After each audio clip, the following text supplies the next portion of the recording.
আমাদের সংস্কৃতি, আমাদের সংস্কার সর্বদা থাকবে আমাদের সাথে। ভারতের মহান গ্রন্থ আর কাব্যের সম্পূর্ণ সংকলন। সাবস্ক্রাইব করুন তিলক। বাসুদেব, তুমি তো একজন মহান যোদ্ধা, কিন্তু আমি তো কখনো তোমাকে অস্ত্রশস্ত্র সংগ্রহ করতে দেখিনি। তুমি তীর দিয়ে কম, বুদ্ধি দিয়ে বেশি কাজ করো।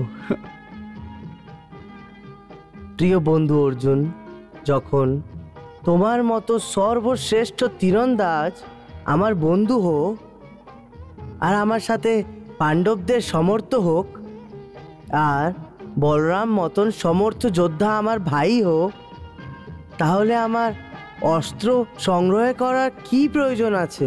একটা কথা বলবো বাসুদেব? বলো। তুমি আর ভীম ভ্রাতা একই রকমের। কি করে? ভীম ভ্রাতা নিজের বাহুবলকে সর্বশ্রেষ্ঠ বলে মনে করে। ওনার নিজের বাহুবলের ওপর সম্পূর্ণ বিশ্বাস আছে। ঠিক ওরকমই মুকুন্দদা, তোমার নিজের বুদ্ধির ওপর বিশ্বাস আছে। বুদ্ধির এই কারণে তুমি নিজের বাহুবলকে ব্যবহার করার আগে তুমি তোমার বুদ্ধি বলকে প্রয়োগ করো। আজকে কি ব্যাপার আছে? তুমি আমার প্রশংসার ওপরে প্রশংসাই করে যাচ্ছ। আচ্ছা, এটা তো বলো যে তুমি আমার দ্বারিকা নগরকে ভালোভাবে দেখেছো কি না? কেমন লাগলো আমার দ্বারিকা তোমার? তোমার মতো আরাধ্য। কার মন জয় করার কথা বলা হচ্ছে ঠাকুরপো?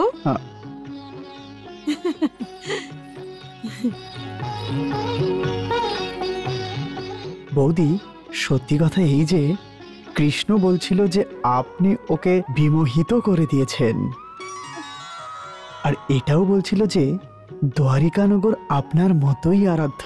কি ব্যাপার ঠাকুরপো, আজকে তো আপনি অনেক মধুর সুরে কথা বলছেন। শ্রীকৃষ্ণের বাঁশি শোনা হয়েছে যে। রুক্মিণী, আজ অর্জুন তোমার কথায় ফাঁসবে না। আচ্ছা, আমি আসছি বাসুদেব।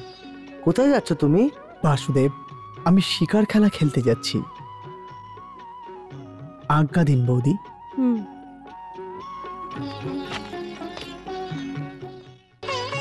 আরে, অর্জুন তো চলে যাচ্ছে। ঠিক আছে, ওকে যেতে দাও। যেতে দেব? কি করে যেতে দেব?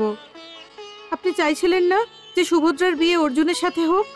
এরকম ইচ্ছে তো আমার আছেই। তাহলে তো সেই ইচ্ছে তখনই সফল হবে যখন অর্জুন আর সুভদ্রা পরস্পরকে দেখবে, ওদের মনে পরস্পরের প্রতি আকর্ষণ জন্ম নেবে। কিন্তু আজ পর্যন্ত না কখনো অর্জুন সুভদ্রাকে দেখেছে আর না সুভদ্রা অর্জুনকে। তাহলে দুজনের মিলন কি করে হবে? রুক্মিণী, হয়ে যাবে। আরে, কি করে হবে? সুভদ্রা রেওতা পর্বতে নিজের সখীদের সঙ্গে ক্রীড়া করতে গেছে, আর অর্জুন প্রত্যেকদিন শিকারে যায়। তাহলে এদের দুজনের মধ্যে মিলন কি করে হবে?